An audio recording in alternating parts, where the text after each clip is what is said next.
On est toujours avec notre petite patiente de 55 ans. Manifestement, le chirurgien est pressé de la mettre au bloc. Bon, elle a quand même un cancer de l'ovaire, je ne reviens pas là-dessus. Mais tout ça fait suspecter des petites choses. Alors moi, j'ai pris ma sonde pour la partie cardiaque et vasculaire. Donc, qui dit cancer, voilà, est-ce qu'il y a une maladie thromboembolique associée? Est-ce que, vu son état, on peut dire quand même qu'il y a une petite part de dyspnée, une insuffisance circulatoire aiguë, donc potentiellement. Est-ce qu'il y a une petite thrombose veineuse? Est-ce qu'il y a de l'embolie pulmonaire qui complique le tableau? Et au vu du conditionnement qui va s'avérer nécessaire, je vais quand même aller faire un petit repérage sur, a priori, une veine jugulaire. C'est le site que je préférerais vu l'état tout de suite. Donc on regardera un petit peu tout ça. La site, qui dit site voilà, anasarque associé, et voilà, un élément important qui me ferait retarder ou différer cette chirurgie pour en faire une autre, c'est de savoir s'il y a une tamponnade avec un choc obstructif. Le syndrome abdominal, avec tout le retentissement hémodynamique, l'intérêt de l'écho, on regardera un petit peu ça. Et sur la dyspnée, est-ce qu'il y a une cause cardiaque? Voilà. Est-ce que c'est plus de la surcharge, une dyskinésie? Est-ce que c'est extracardiaque ou autre? Mais au moins que je regarde d'un côté cœur les éléments de cette patiente qui paraît mal en bon point. Alors, on regardera un petit peu d'insuffisance circulatoire. Est-ce que c'est du choc hypovolémique, du sepsis et tout? Voilà. Et puis l'intérêt de l'écho, c'est pour le conditionnement, parce que j'imagine qu'il va falloir un petit peu de conditionnement si on veut être dans les meilleures conditions pour faire ce bloc opératoire, ne serait-ce que par la mise en place d'un cathéter artériel ou d'un cathéter veineux central. Donc, je vais quand même me jeter rapidement avec une sonde d'écho-cœur. Première chose, puisqu'on vient de nous monter la patiente. Et le souci, pour vous, alors on est souvent en salle de réveil, on nous amène la patiente pour aller au bloc rapidement, ça va être de trouver la bonne sonde. Alors Clément l'a bien dit tout à l'heure, notamment, l'idée c'est d'aller voir rapidement l'épanchement ou pas, et de regarder ce qu'il en est au niveau du péricarde. Et on va voir que ça, finalement, ça peut se faire avec toute sonde. Et l'objectif, c'est de regarder donc à partir de toutes les coupes accessibles pour regarder le cœur, que ce soit en parasternal, grand axe, en petit axe, en 4 cavités ou comme il l'a montré en sous-xiphoïdien. Et on peut avoir un accès rapidement pour savoir, et c'est ce qui va nous intéresser le plus tout de suite, c'est est-ce que j'ai un épanchement péricardique, auquel cas je pourrais mettre grandement en danger, et c'est peut-être que l'autopsie qui me ferait découvrir la cause d'un événement périopératoire un peu plus dramatique. Donc je pense que c'est ce qu'on disait depuis tout à l'heure, mettre rapidement la sonde, et grosso modo, vous pouvez mettre n'importe quel type de sonde rapidement sur le thorax ou en sous-xiphoïdien, et en 3 secondes, vous avez déjà éliminé une problématique majeure, alors qu'on rencontre rarement, mais quand on y est confronté, c'est souvent un petit peu tard. Donc voilà, là, ça nous permet au moins d'avoir et de mettre un petit stop au chirurgien digestif pour lui dire peut-être que je vais voir avec un cardiologue ou un chirurgien cardiothoracique pour aller me soulever et m'enlever ce problème-là déjà. La partie hémodynamique et l'évaluation. Voilà. Du coup, on va détailler un petit peu plus sur le retentissement hémodynamique. Alors, elle est à 120, plus de 120 de fréquence cardiaque. Ce qu'on aime bien faire, c'est un Doppler transmitral. On ne va pas être dans les meilleures conditions pour le faire. Donc, on détaillera, et à vous de voir un petit peu tous les indices que vous avez l'habitude d'utiliser.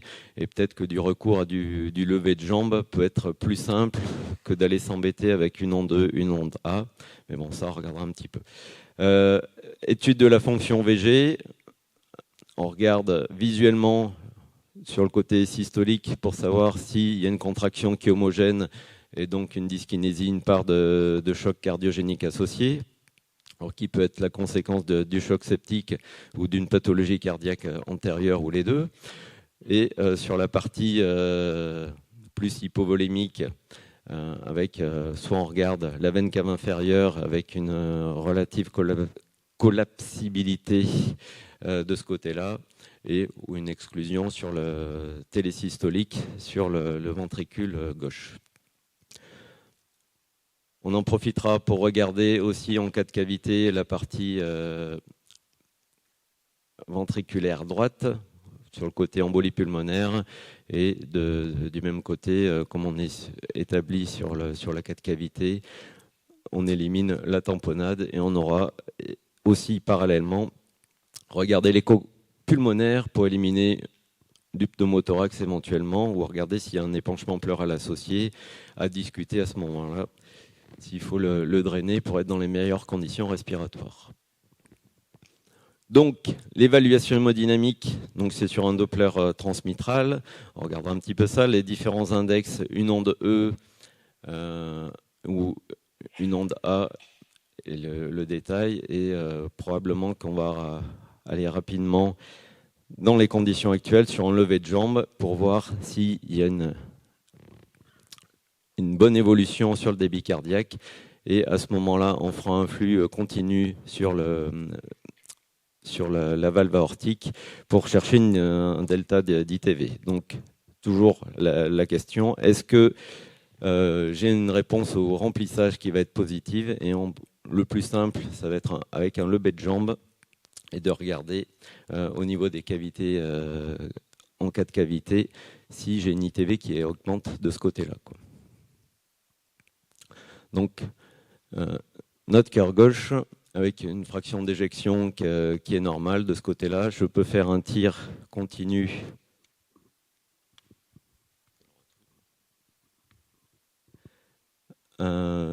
sur une valve aortique pour avoir une ITV et regarder en demandant à un collègue de lever les jambes pour voir si sur l'ITV, j'ai pu gagner un petit peu en termes de débit cardiaque de ce côté-là, quoi.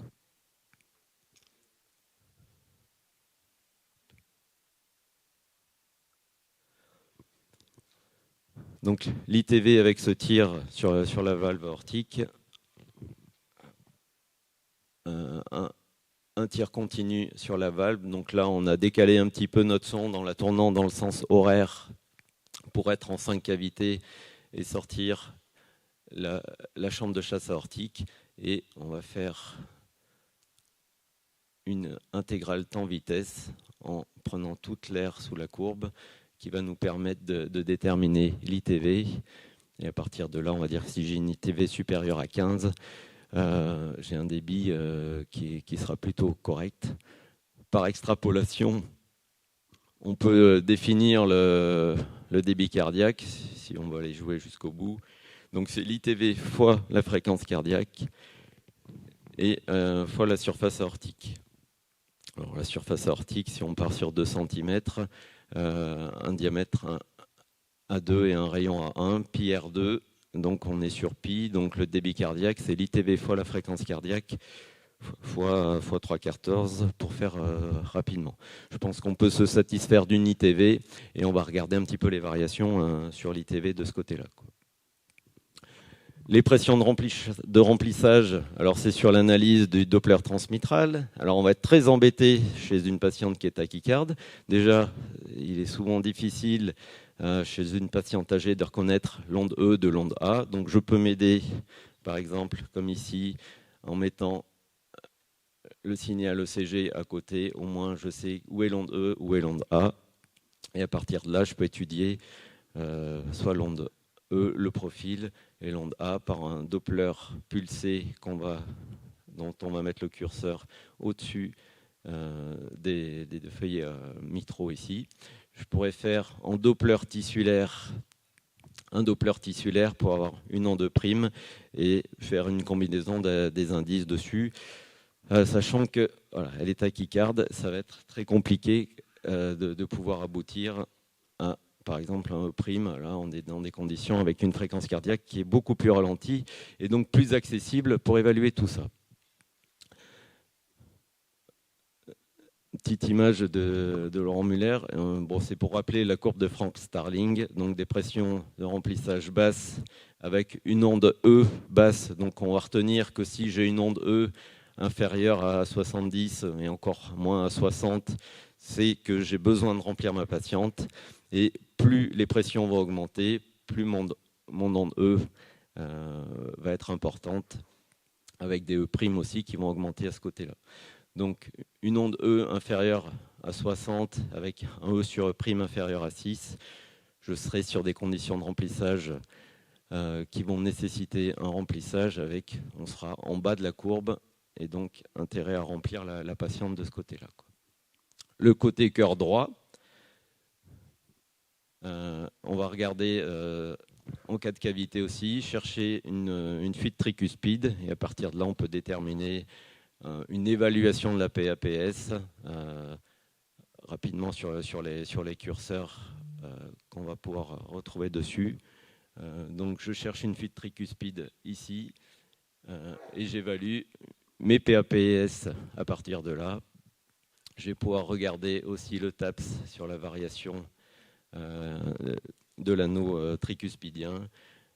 En parallèle, regarder une fraction d'éjection, le profil mitral, pour avoir une évaluation et de savoir si j'ai un retentissement sur les cavités droites, savoir si j'ai une dilatation des cavités qui serait plus en faveur d'une embolie pulmonaire ou autre. Et ça, c'est à comparer aux antécédents de la patiente et savoir un petit peu s'il y a déjà une pathologie cardiaque droite associée de ce côté-là. Mes PAPS, donc un flux continu, et à partir de là, je vais mesurer sur ce flux d'IT la Vmax et je vais pouvoir avoir une évaluation des PAPS par rapport à tout ça. Le TAPS, donc la variation de l'anneau, ça c'est assez rapide à faire aussi par rapport à toutes ces valeurs.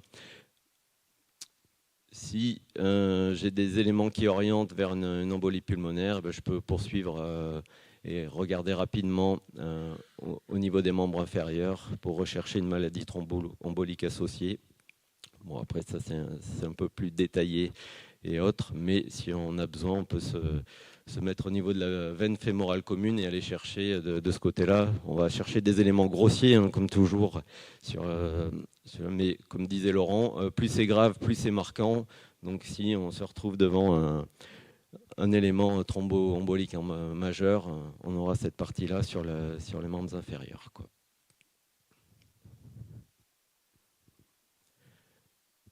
Les abords vasculaires, bon, je crois que maintenant, notamment sur la veine jugulaire, tout le monde utilise un abord éco-guidé pour le repérage et la ponction. Donc de ce côté-là, c'est important. Je pense que c'est quand même important d'avoir un pré-repérage pour savoir sur quel côté je vais aller.